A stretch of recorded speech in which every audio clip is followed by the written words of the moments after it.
Bismillahirrahmanirrahim. Assalamualaikum warahmatullahi wabarakatuh.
Alhamdulillahillazi khalaqal insana 'allamahul bayan. Asyhadu an la ilaha illallah wahdahu la syarikalah wa asyhadu anna Muhammadan abduhu wa rasuluh. Allahumma shalli wa sallim wa barik ala Muhammad wa ala alihi wa sahbihi wa man tabi'ahum bi ihsan ila yaumiddin. Amma ba'du. Faya ayyuhal muslimun ittaqullaha haqqa tuqatih wa la tamutunna illa wa antum muslimun. Kaum muslimin sedang rahimakumullah, marilah kita tingkatkan kualitas ketakwaan kita kepada Allah Subhanahu wa taala dengan lebih giat menjalankan perintah-perintahnya, dengan dilandasi keimanan dan keikhlasan semata-mata hanya mengharapkan keridhoannya semata. Juga kita tingkatkan dalam mengetahui, juga kita tingkatkan dalam menjauhi dan menjalankan ataupun meninggalkan segala larangan-larangan Allah, karena sesungguhnya di dalam larangan-larangan Allah mengandung kejelekan dan akibat yang buruk bagi kita jika kita melakukan larangan-larangan tersebut. Hadirin sidang Jumat rahimakumullah. Judul khutbah kita pada hari ini yaitu suatu saat akan terjadi orang-orang yang selalu mementingkan diri sendiri. Saudara sidang Jumat rahimakumullah, marilah kita bertakwa kepada Allah semata untuk menjauhi segala larangan Allah Subhanahu wa taala. Allah Subhanahu wa taala berfirman dalam Al-Qur'an, sesungguhnya akan terjadi sesudah aku Rasulullah sallallahu alaihi wasallam bersabda, sesungguhnya akan terjadi sesudah sifat mementingkan diri sendiri, menyampingkan orang lain, dan berbagai perkara yang kalian mengingkarinya. Mereka para sahabat berkata, wahai Rasulullah, lantas apa yang engkau perintahkan kepada kami?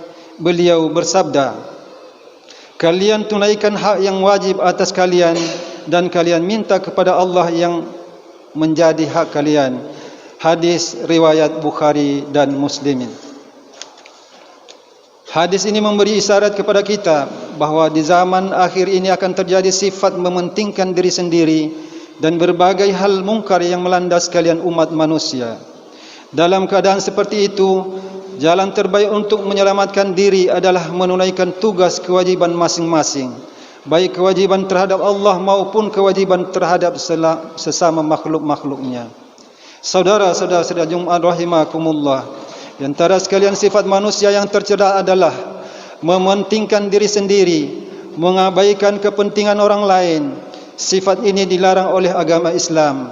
Agama Islam bahkan menganjurkan agar setiap muslim selain harus memperhatikan dirinya, juga kepentingan orang lain tidak boleh diabaikan. Sebagai manusia yang membutuhkan hidup berkumpul dalam masyarakat, kesadaran untuk hidup bersama dan saling tolong-menolong perlu ditanamkan. Kesadaran ini akan menghilangkan sifat egoisme, yaitu sifat yang selalu mementingkan diri sendiri dengan memperdulikan kepentingan orang lain. Asal dirinya sudah baik, berkecukupan, selamat dan bahagia, peduli dengan nasib orang lain. Biarkan mereka berusaha sendiri, hidup sendiri, menghadapi kesulitan sendiri. Apa perlunya kita menolong mereka, toh mereka belum tentu membalas budi. Begitulah gambaran sekilas orang yang hidupnya hanya untuk diri dan kepentingan diri sendiri. Terjadinya perubahan sifat yang di mana orang-orang hanya mementingkan dirinya sendiri. Banyaknya beban dan kesibukan yang memang mereka sengaja. Betapa tidak keinginan hawa nafsu yang sudah kelewat maju.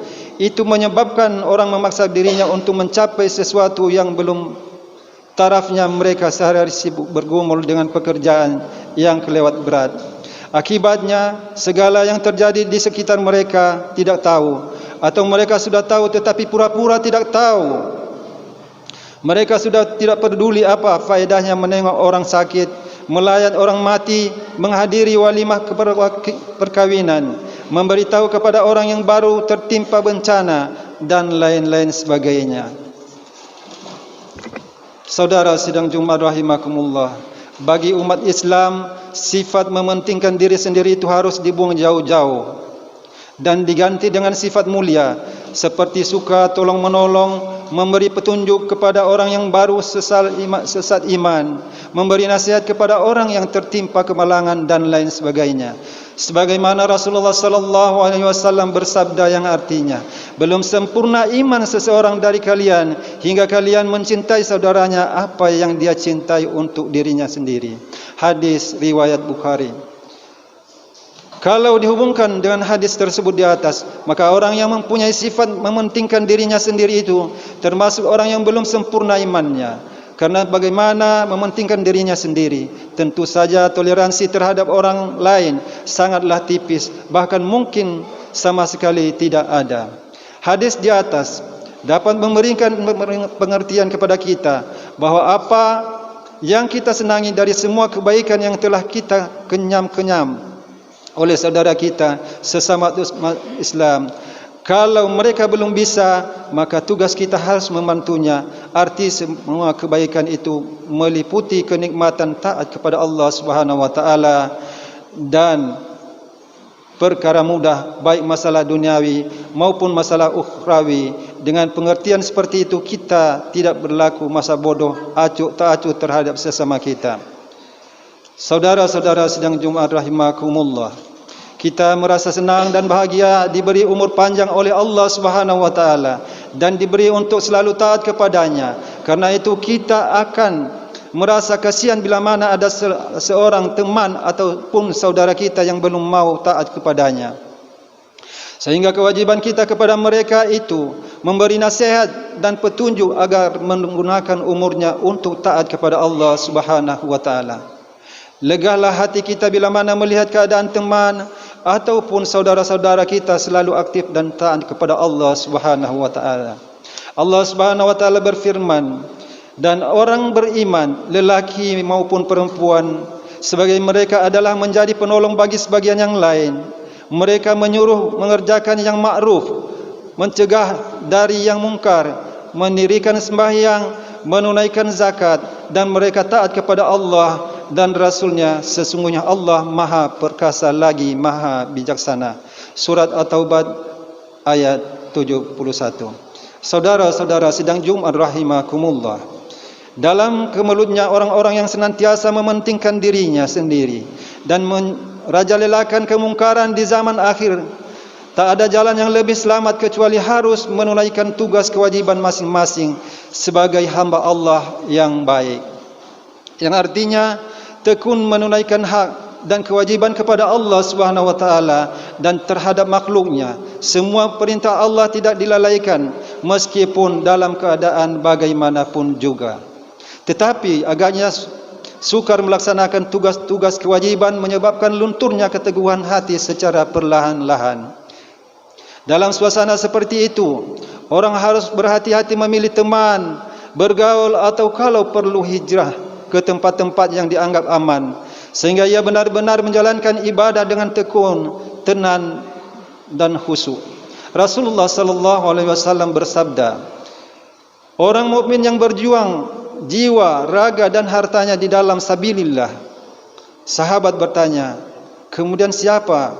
Beliau bersabda, kemudian orang yang menyendiri di suatu dusun yang beribadah kepada Allah Subhanahu wa taala.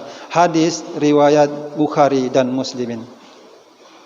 Bagi orang yang dapat menunaikan tugas dan kewajibannya baik terhadap Allah maupun terhadap sesama makhluknya, maka dia berhak memohon kepada Allah akan bagian amalnya, yang artinya dia berhak mengharap rahmatnya, dan Allah pasti membela haknya baik di dunia ataupun di akhirat. Allah Subhanahu wa taala berfirman,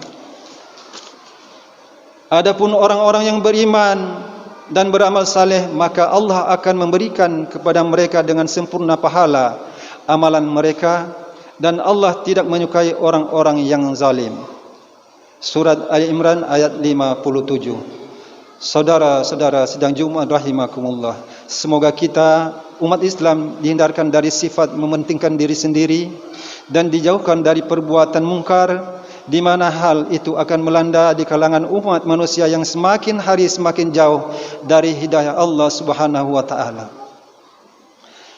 Isyarat Rasulullah sallallahu alaihi wasallam itu pasti benar, sehingga jauh-jauh sebelum itu terjadi, kita sudah membangun persiapan mental dengan memperkuat keteguhan iman dan berbagai godaan yang datang bertubi-tubi dari sekeliling kita. Bahkan berbuat seperti itu, kita bukan hanya dapat bertahan menyelamatkan diri sendiri, harus dapat lebih tegas menunaikan tugas memberantas kemungkaran. Barakallahu li wa lakum fil Qur'anil azim, wa naf'ani wa iyyakum bima fihi minal ayati wa zikril hakim, wa taqabbal minni wa minkum tilawatahu innahu was-sami'ul alim. Wa qulu qawli hadza wa astaghfirullahal azim li wa lakum wa lisairil muslimina min kulli dhanbi fastaghfiruhu innahu ghafurur rahim. Allahumma shalli wa sallim wa barik bi jalalika wa kamalika ala asrafi ibadik sayyidina Muhammad wa kulli sahabati rasulillahi ajma'in.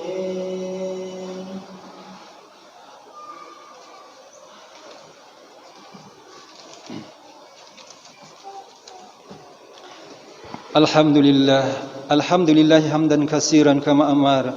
Asyhadu an la ilaha illallah wahdahu la syarika lahu ilghaman liman jahada bihi wa kafar. Wa asyhadu anna sayyidina Muhammadan abduhu wa rasuluhu sayyidul khalaq wal bashar. Allahumma salli wa sallim wa barik ala sayyidina Muhammad wa ala alihi wa sahbihi ghurar. أما بعد فيا أيها الناس اتقوا الله وافعلوا خيرات واجتنبوا السيئات في كل وقت وحين.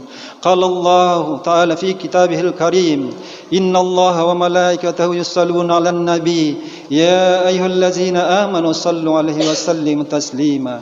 فأجيبوا إلى الله عباد الله إلى ما دعاكم وصلوا وسلموا على من به الله هدكم. اللهم صل وسلم وبارك على سيدنا محمد وعلى آله وأصحابه أجمعين وعلى تابعين وتابعين بإحسان إلى يوم الدين وارض عنها برحمتك يا أرحم الراحمين. اللهم اغفر للمسلمين والمسلمات والمؤمنين والمؤمنات الأحياء منهم والأموات إنك على كل شيء قدير. ربنا ظلمنا أنفسنا وإن لم تغفر لنا وترحمنا لنكونن من الخاسرين. ربنا اغفر لنا ولإخواننا الذين سبقونا بالإيمان ولا تجعل في قلوبنا غلا للذين آمنوا ربنا إنك رؤوف رحيم. اللهم أرنا الحق حقا وارزقنا اتباعه وأرنا الباطل باطلا وارزقنا اجتنابه. ربنا آتنا في الدنيا حسنة وفي الآخرة حسنة وقنا عذاب النار. عباد الله إن الله يأمر بالعدل والإحسان وإيتاء ذي القربى وينهى عن الفحشاء والمنكر والبغي يعظكم لعلكم تذكرون. اذكروا الله العظيم يذكركم واشكروه على نعمه يزدكم واسألوه من فضله يعظكم ولذكر الله أكبر. أقيم الصلاة.